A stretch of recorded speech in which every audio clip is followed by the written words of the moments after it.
Randy Moss was unstoppable. His rare combination of size, speed, and leaping ability made him nearly impossible to cover.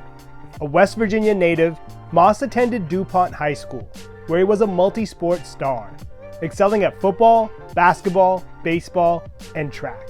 Widely considered one of the greatest high school athletes of all time, Moss would be recruited by several major colleges.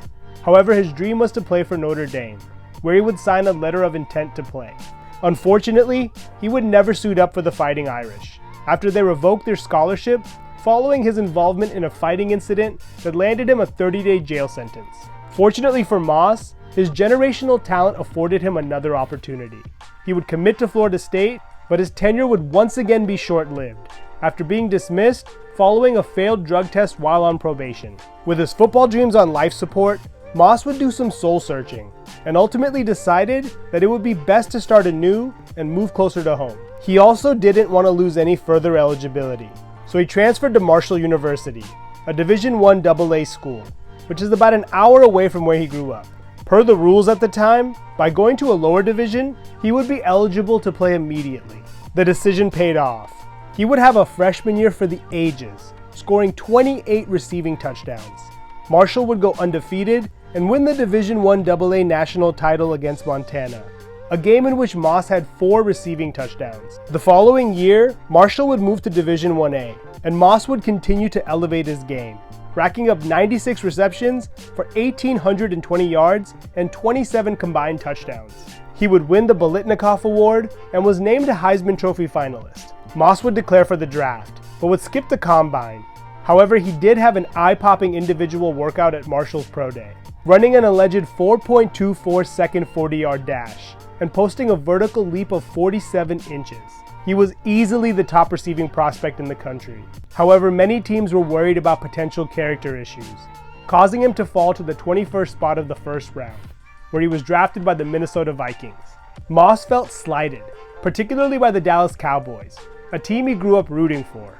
They had indicated that they would draft him with the 8th pick, but instead drafted defensive end Greg Ellis. Moss had a huge chip on his shoulder and used it to fuel what became one of the greatest rookie seasons in NFL history. Beginning with his debut in Week 1 against the Tampa Bay Buccaneers, where he had 4 receptions for 95 yards and 2 touchdowns, the first of many multi-touchdown games.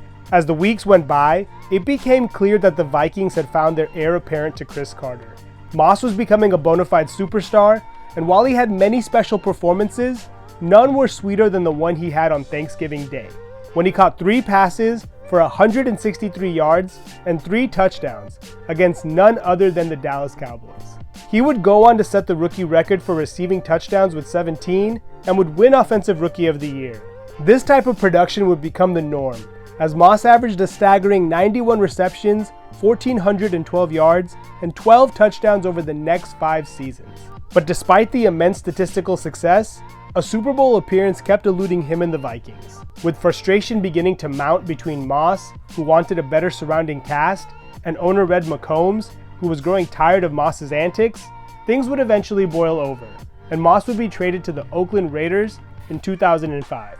A move Moss was openly unhappy about, and his subsequent production would exemplify that.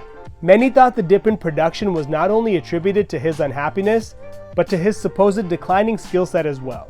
However, Moss had other ideas, and after 2 forgettable seasons in Oakland, his wish would be granted, and he would be traded to the New England Patriots for a mere 4th-round pick, an absolute steal in retrospect. Moss would quickly show critics that his skills had not deteriorated, posting a monster 9 reception, 181-yard, 1 touchdown line against the Jets in Week 1. This was a sign of things to come, as both he and the Patriots would go on to have a historic year, going undefeated in the regular season, becoming the first and only team to do so since the NFL expanded to a 16-game season. Moss would also break Jerry Rice's single-season receiving touchdown record, with 23, and would win Comeback Player of the Year. He had seemingly revitalized his career, and would continue playing at a high level for the next 2 seasons.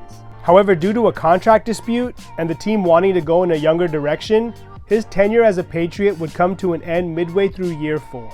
With his age also finally catching up with him, he would officially call it a career in 2012. Moss would finish his career with 982 receptions for 15,292 yards and 156 touchdowns. The yards are fourth most all time, and the touchdowns are second only to Jerry Rice. He would also be named a first-team All-Pro 4 times, selected to 6 Pro Bowls, lead the league in receiving touchdowns 5 times, and be named to the 2000s NFL All-Decade Team. In 2018, Moss would be inducted into the Hall of Fame, his first year of eligibility. He is widely considered one of the greatest wide receivers of all time, and in my opinion, his natural ability was second to none.